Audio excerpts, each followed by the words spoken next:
مزید Islamic videos کے لیے ہمارے چینل حقیقت اسلام کو سبسکرائب کریں۔ مولاي صل وسلم دائما أبدا على حبيبك خير الخلق كلهم قد جاءكم من اللہ، تحقیق اللہ کی طرف سے آ گیا۔ یا اللہ کیا فرمایا؟ نور و کتاب مبین۔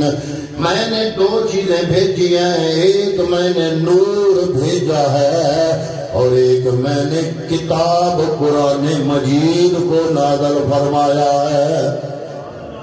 اس روئے زمین پر قرآن مجید کی جو پہلی تفسیر لکھی گئی اس ہستی نے لکھی ہے جو میرے نبی کے چچا کا بیٹا ہے، حضرت عبداللہ ابن عباس۔ اس تفسیر کا نام بھی تفسیر ابن عباس ہے، عربی میں میرے پاس موجود ہے۔ اس روئے زمین پر قرآن مجید کی پہلی تفسیر اس ہستی نے لکھی جو عبداللہ بن عباس کے نام سے جانی جاتی ہے، اور جن کے بارے میں میرے نبی نے دعا مانگی، یا اللہ یہ عبداللہ ابن عباس کو قرآن مجید کا فہم اور قرآن کی سمجھ عطا فرما۔ یہ تو زمانہ ہی 14 صدیوں بعد ہے جب قرآن نازل ہو رہا تھا۔ محبوب کریم جلوہ گر تھے، سارے صحابہ وہ سارے عربی بولنے والے، عربی سمجھنے والے، عربی لکھنے والے، وہ جاننے والے تھے، لیکن حضرات محترم وہ سارے صحابہ کرام حضرت عبداللہ ابن عباس کو حبر الامہ کے نام سے یاد کیا کرتے تھے، کیونکہ کملی والے نے فرمایا عبداللہ ابن عباس حبر هذه الامہ، میری اس امت کا جو عالم، قرآن کا عالم علم رکھنے والا ہے، اس کا نام عبداللہ ابن عباس ہے۔ عبداللہ ابن عباس سے پوچھا گیا قد جاءکم من اللہ نور و کتاب مبین، اس آیت کا مطلب بتاؤ۔ اللہ نے فرمایا دو چیزیں بھیجی، ایک نور بھیجا، ایک کتاب بھیجی۔ کتاب کیا ہے اور نور سے مراد کیا ہے؟ اب نبی کے چچا کا بیٹا عبداللہ ابن عباس، آج کے مولوی کی بات نہیں کر رہا، آج میں اپنی طرف سے بات نہیں کر رہا، اپنے استاد گرامی کی طرف سے بات نہیں کر رہا، حضرات محترم بات ہے عبداللہ ابن عباس کی جو حبر هذه الامہ ہے، جو اس امت کا عالم قرآن ہے، اور پیغمبر اکرم نے جس کے بارے میں دعا کی، یا اللہ عبداللہ ابن عباس کو قرآن کا علم عطا فرما۔ حضرت عبداللہ ابن عباس سے پوچھا گیا، پوچھنے والے نے پوچھا، اللہ نے دو چیزیں بھیجی ہیں، دو کا ذکر کیا ہے، ایک اللہ نے فرمایا میں نے نور بھیجا، ایک فرمایا میں نے کتاب بھیجی۔ اب پوچھنے والے نے پوچھا یہ کتاب کون سی ہے؟ 12ویں والی کتاب ہے، 15ویں والی ہے، 14ویں والی ہے، انجیل ہے، تورات ہے، سب کی کتاب جیڑی رب بھیجی۔ یہ دو چیزوں کا ذکر کیا۔ عبداللہ بن عباس سے پوچھا، ایک لفظ آیا نور، میں نے نور بھیجا، اور ایک لفظ آیا کتاب مبین، میں نے کتاب مبین بھیجی۔ اب ان سے پوچھا گیا کتاب مبین کیا ہے اور نور کیا ہے؟ اب یہ تشریح عبداللہ ابن عباس جن کے زمانے میں قرآن نازل ہوا، جن کی مادری زبان میں قرآن نازل ہوا، جن کے بارے میں پیغمبر نے فرمایا اس کو قرآن کا علم ہے، ان سے پوچھا گیا کتاب مبین سے مراد کون سی کتاب ہے اور نور سے مراد کیا ہے؟ انہوں نے فرمایا قد جاءکم من اللہ نور، یہ جو اللہ نے فرمایا میں نے نور بھیجا ہوگا محمد الرسول اللہ، یہ نور سے مراد محمد مصطفیٰ کی ذات ہے۔ وَكِتَابٌ مُبِينٌ، اور کتاب مبین سے مراد آپ فرماتے ہیں اس سے مراد قرآن مجید ہے، تو حضرات محترم پھر پتہ چل گیا جھگڑے ختم ہو گئے۔ میں تو کہتا ہوں کہ جو لوگ اس جھگڑے میں پڑتے ہیں فضول جھگڑا ہے، کیوں؟ اس لیے کہ جس اللہ نے بھیجا، بھیجنے والا یہ فرما رہا ہے یا اللہ یہ کیا بھیجا؟ فرمایا نور بھیجا، اور جس نے پیدا کیا حضرت آمنہ، کسی دے گھر کو بچہ ہو جائے نا، آج گماڑ عورتاں دیا کوئی آدھی کڑی ہوئی ہے، کوئی آدھا شور ہویا، ویڑے ویچ روڑا ہوندہ ہے، کوئی عورت کہن لیے جناب کڑی ہوئی ہے، کوئی کہن لیے چھوڑ ہویا، اوتھے کوئی سیانی بھی ہوئے تو آدھی ہے آؤ ماں کو پوچھ لینے آ کہ فلانی ہے تینوں کی ہویا ہے۔ حضور نبی کریم کے بارے میں مولویوں نے جھگڑا کر دیا، میں کہتا ہوں آؤ والدہ ماجدہ سے پوچھتے ہیں ہاتھ جوڑ کے اماں جی، آج مولویوں نے رولا مچا دیا، کوئی کہتا ہے بشر آیا، کوئی کہتا ہے نور آیا، تساں کی جمعہ؟ حضرت آمنہ فرماتی ہے خارج منی نور اضاءت لہ ما بین المشرق والمغرب، میں نے تو نور پیدا کیا حضور کی ولادت سے، مشرق سے لے کر مغرب تک روشنی روشنی ہو گئی۔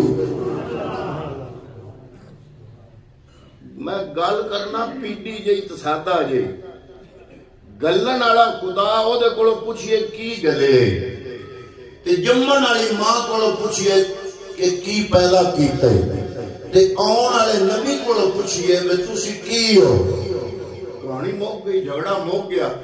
اللہ رب العالمین سے پوچھا یا اللہ کیا بھیجا؟ اللہ نے یہ آیت جو میں نے پہلے پڑھی فرمایا قد جاءکم من اللہ نور و کتاب مبین، میں نے دو چیزیں بھیجی ہیں، ایک کتاب مبین بھیجی ہے، ایک نور بھیجا۔ کتاب مبین سے مراد قرآن مجید ہے، نور سے مراد محمد مصطفیٰ ہے۔ اللہ نے فرمایا میں نے نور بھیجا۔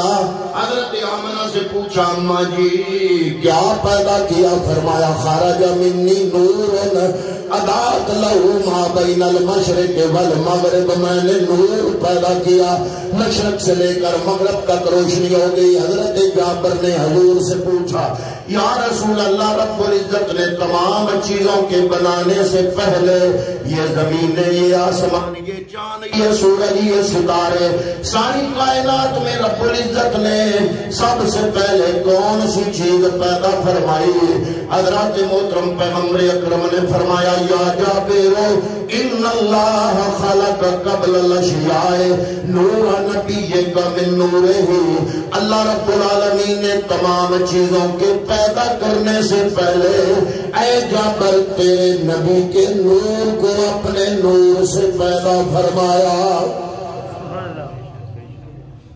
بات سمجھ میں آ گئی ہوگی، بھیجنے والا کہتا ہے نور بھیجا، پیدا کرنے والی ماں کہتی ہے نور پیدا کیا۔ آنے والا نبی ارشاد فرما رہا ہے جابر اللہ نے سب چیزوں کے بنانے سے پہلے تیرے نبی کے نور کو پیدا کیا۔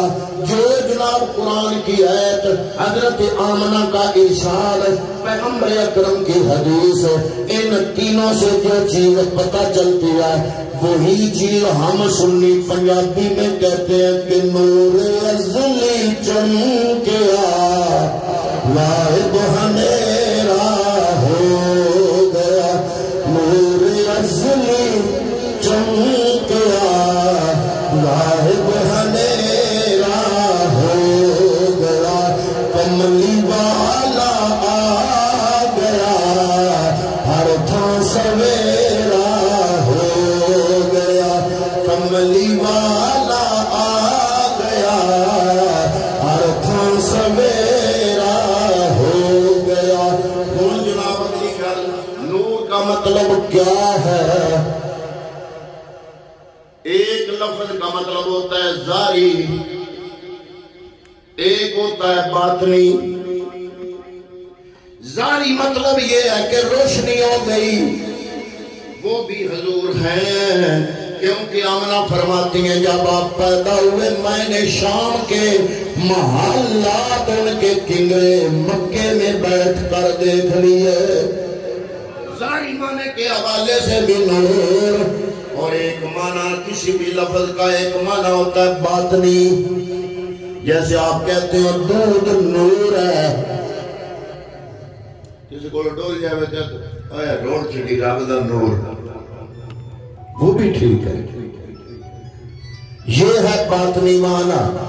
اب حضور دونوں طرح سے نور ہے، ایک تو ظاہری صاحب سے اور باطنی صاحب سے ایسے۔ میرا نبی جس معاشرے میں آیا اس میں انسان تو رہتے تھے، لیکن ان انسانوں میں انسانیت نام کی کوئی شے نہیں ہوتی تھی۔ حضرات محترم اگر آپ تاریخ اٹھا کے دیکھو 14 صدیاں پہلے کی تاریخ کتابوں میں پڑھو تو آپ کو پتہ چلے گا کہ وہ زمانہ، وہ دور، وہ معاشرہ مکے کا کیسا تھا کہ جانور بھی اپنے بچوں سے پیار کرتے ہیں، لیکن وہ مکے کا وہ انسان، عرب کا وہ معاشرہ جانوروں سے بھی گزرا ہوا تھا۔ کیسے؟ جس کے گھر بچی پیدا ہوتی، بچی چیختی چلاتی رہتی، وہ اپنی بچی کو سگا باپ زندہ قبر میں دفن کر دیتا تھا۔ کیوں؟ اس لیے کہ وہ بچی کو پالنا اور اس کو بڑا کرنا اور بعد میں اس کا گھر والا اور اپنا داماد کسی کو بنانا، یہ اپنی غیرت کے خلاف سمجھا کرتا تھا۔ اس لیے جب بچی پیدا ہوتی، بچی کے پیدا ہوتے ہی اس کو قبر میں زندہ درگور کر دیتا تھا۔ حضرات محترم اگر کوئی بچی بچ جاتی، جب وہ جوان ہوتی تو وہ سگا باپ اپنے کوٹھے چھت پر جھنڈا لگا دیتا تھا۔ عرب میں کسی کے چھت پر جب جھنڈا لگتا لوگ سمجھ جاتے اس کے گھر میں بیٹی جوان ہے جو کہ بیچنا چاہتا ہے، اب وہ بالغ ہو گئی ہے۔ جب بچی بالغ ہوتی سگا باپ اپنے گھر کی چھت پر جھنڈا لگا دیتا، گاہک آ جاتے، پھر وہ سودا کرتا ان گاہکوں کے ساتھ، تو پھر انسانیت مر جاتی۔ کیسے؟ جیسے آپ اپنی بھینس بیچنی ہو، بکری سوئی ہوئی بیچنی ہو، یا سونے والی بھینس یا گائے یا بکری جو آپ بیچنی ہو تو وپاری آتا ہے تو آپ اس بکری یا گائے یا بھینس کے جسم کا ایک ایک عضو گن کر اس کی تعریف کرتے ہو کہ ہوانا ایسا، کھانا ایسا، اس کا میں اتنے پیسے لوں گا۔ انسانیت مر جاتی تھی جب سگا باپ اس وپاری کے سامنے، خریدنے والے کے سامنے اپنی سگی بیٹی کے جسم کا ایک ایک عضو کا نام لے کر اس کی تعریف کرتا تھا۔ حضرات محترم شکل سے تو وہ انسان تھے، اندر سے جانوروں سے بھی بدتر تھے۔ اللہ رب العالمین کو انسانیت کی بے بسی پر رحم آ گیا۔ گناہوں کی آلودگی میں لتھڑی ہوئی انسانیت جو کہ دم توڑ رہی تھی، اس کو نئی زندگی سے روشناس کرانے کے لیے اللہ رب العالمین نے مکے کی دھرتی پہ اپنے محبوب کو مبعوث فرما دیا۔ اور حضور نبی کریم تشریف لائے، آپ نے بتایا ان لوگوں کو جو کہ بچی کو زندہ درگور کرتے تھے، آپ نے فرمایا یہ پیار کرنے والی مخلوق ہے، ان سے پیار کرو گے رب راضی ہوگا، رب تمہیں اور تمہارے رزق میں بھی اضافہ کرے گا۔ اور ساتھ فرمایا وہ بندہ جو اپنی بچی اور بچوں کے درمیان فرق کیے بغیر برابر رکھ کے، بچوں کے برابر رکھ کے بچیوں سے پیار کرتے ہوئے بڑے محبت اور پیار سے ان کو پالتا ہے، ان کی تربیت کرتا ہے، گھر سے عزت کے ساتھ فارغ کرتا ہے۔ کملی والے نے فرمایا کل قیامت کے دن جنت کے اندر مجھ محمد کے ساتھ ایسے ہوگا جیسے یہ دو انگلیاں ساتھ ساتھ ہیں۔ حضور نبی کریم نے اس معاشرے کو بدلا۔ وہ عورت جو کہ مظلوم تھی، جس پر قہر برسایا جاتا تھا، کبھی زندہ درگور اور جب وہ جوان ہو جاتی کسی کی بیوی بنتی تو کیا ہوتا؟ وہ مرد اپنی بیوی کو اپنے پاؤں کی جوتی سمجھتا تھا. جیسے ہمارے اس معاشرے میں کچھ عرصہ پہلے لوگ یہ سمجھتے تھے پیغمبر اکرم صلی اللہ تعالی علیہ وآلہ وسلم نے اپنی ذاتی زندگی گزار کے یہ ثابت کر دیا کہ اے کائنات والو، یہ بیوی پاؤں کا جوتا نہیں بلکہ تمہارے ایمان کا آدھا حصہ ہے.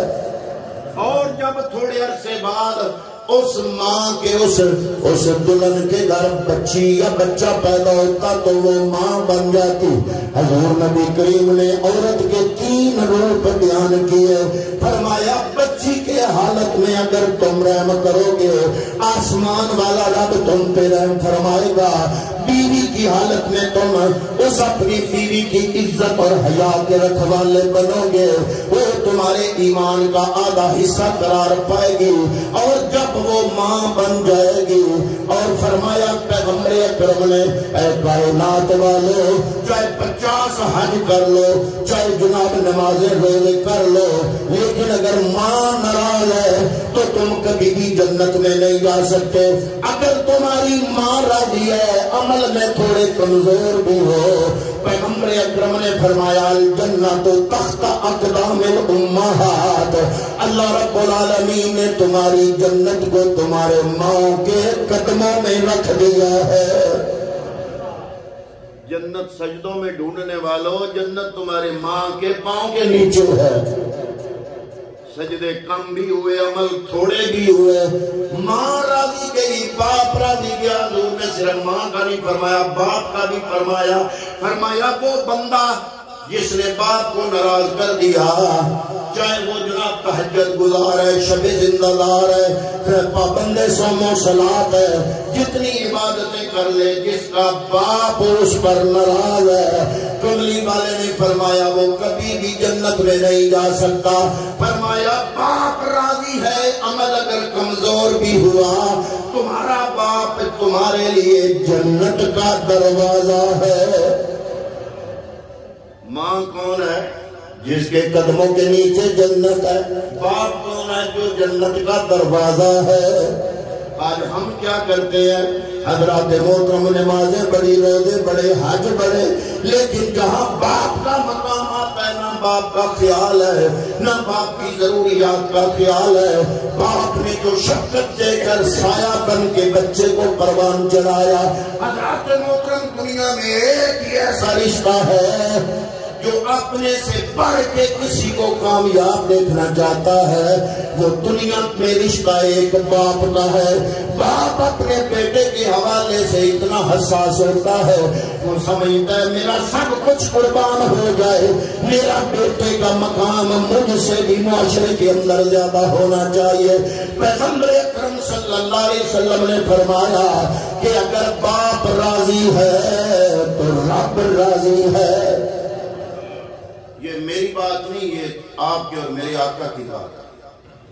رب راضی کب ہوگا؟ جب باپ راضی ہوگا. ہم باپ کو ناراض کر کے رب کو راضی کرنے چلتے ہیں. نہیں، فرمایا سب سے بڑا مرشد بھی تیرا باپ، سب سے بڑی عبادت بھی تیری باپ کی خدمت، ماں کی نوکری. وہ محبوب کریم صلی اللہ علیہ وسلم جس معاشرے کے اندر آئے، نہ کوئی بیٹی کی عزت تھی، نہ عورت کی عزت تھی، نہ ماں کی عزت تھی. ایک میلہ لگتا تھا مکے کے اندر، سال کے اندر ایک میلہ لگتا، سارے لوگ اس میلے میں آتے، اپنی اپنی چیزیں لاتے، آ کے فروخت کرتے.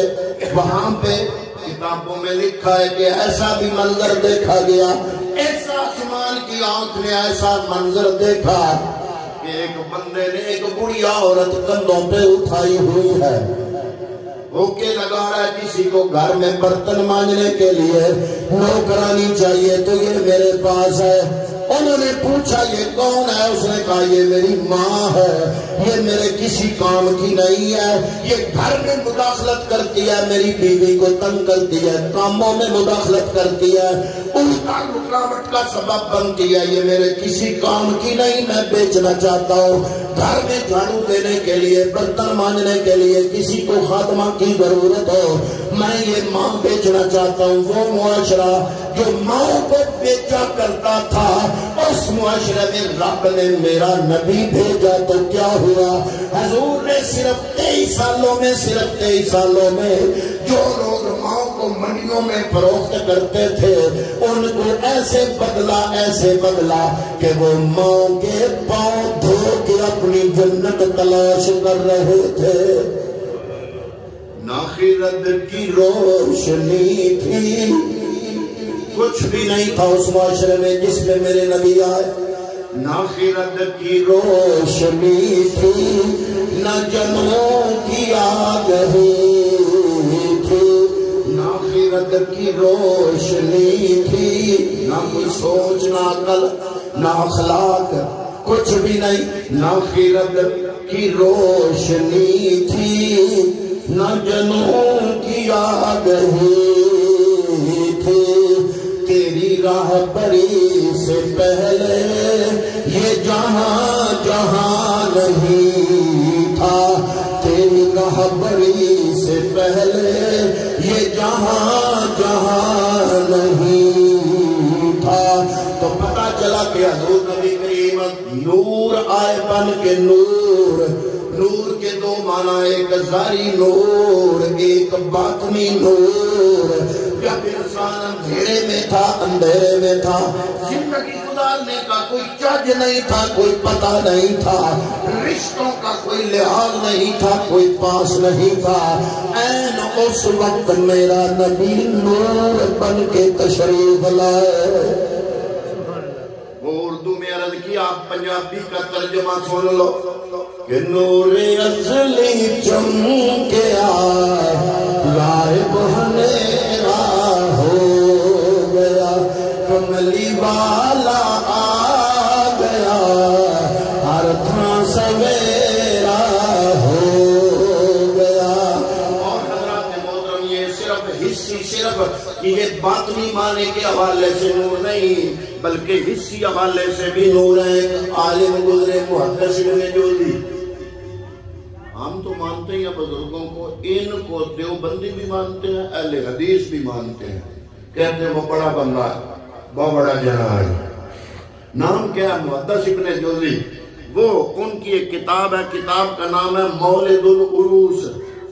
بیروت میں چھپی ہے یہ کتاب، پاکستان میں نہیں چھپی، بیروت میں چھپی ہے یہ کتاب۔ محدث ابن جوزی نے میرے نبی کی آمد کے حوالے سے چند جملے بیان کیا، فرماتے ہیں لما ولد رسول اللہ صلی اللہ علیہ وسلم، جب نبی کریم صلی اللہ علیہ وسلم کی ولادت ہوئی، اعلنت الملائکۃ سرا و جہرا، اللہ کے فرشتے آ گئے، انہوں نے سرن اور جہرن انہوں نے اعلان کیا، وَأَتَى جبریل بالبشارت، اور جبریل مبارکباد دے رہا ہے، وَاهْتَزَّ الْعَرْشُ طَرَبًا، اللہ کا عرش خوشی سے جھوم اٹھا، وَخَرَجَتِ الْحُورُ الْعِينُ مِنَ الْقُصُورِ، جنت کے اندر جو حوریں ہیں وہ اپنے اپنے محلات سے باہر آ گئی، وَنَشَرَتِ الْعِطْرَ نَشْرًا، اور عطر کی کا چھڑکاؤ کیا گیا، وَقِيلَ لِرِضْوَانَ، اور رضوان جو جنت کا دروگا ہے اس کو کہا گیا زَيَّنِ الْفِرْدَوْسِ الْأَعْلَىٰ، آج فردوس اعلیٰ کو سجا دو۔ پوچھا گیا کیا ہونے والا ہے؟ ارشاد ہوا آج کائنات کے اندر محمد مصطفیٰ کا ظہور ہونے والا ہے۔ نور ازلی چمکیا غائب ہنیرا ہو گیا، کملی والا آ گیا، ہر تھا سویرا ہو عبداللہ ابن عباس آپ فرماتے ہیں سید المفسرین کا قول خصائص کبریٰ کے اندر موجود ہے، کتاب کا نام ہے خصائص کبریٰ۔ قول کس کا ہے؟ میرے نبی کے چچا کے بیٹے عبداللہ ابن عباس کا قول ہے، اور خصائص کبریٰ کے اندر موجود ہے۔ فرمایا جب مصطفیٰ آئے صرف فرشتوں نے خوشیاں نہیں منائی، صرف حوروں نے خوشیاں نہیں منائی، بلکہ زمین کے چوپائے بھی ایک دوسرے کو مبارک دے رہے تھے۔ مبارک ہو شہ ابرار آتے ہیں، مبارک ہو شہ ابرار آتے ہیں، حبیب کبریاء کونین کے سردار آتے ہیں۔ حضرات محترم عبداللہ بن عباس کے حوالے سے عرض کر دیا میں نے آپ کی خدمت میں۔ اب ایک بہت بڑے اس زمانے کے محدث ہیں، ہمارے اہل سنت میں نہیں ہوئے، وہ اہل حدیث حضرات میں ہوئے، اہل حدیثوں کے بہت بڑے محدث ہیں۔ ان کا نام ہے نواب صدیق حسن بھوپالی، بھوپال کے انڈیا کا شہر، نواب صدیق حسن بھوپالی۔ انہوں نے کتاب لکھی ہے شمامۃ الانبیاء، اس کا نام ہے، کتاب عربی میں۔ نواب صدیق حسن بھوپالی اہل حدیث حضرات کے بہت بڑے امام ہیں، ان کی کتاب ہے، کتاب کا نام کیا ہے؟ شمامۃ الانبیاء۔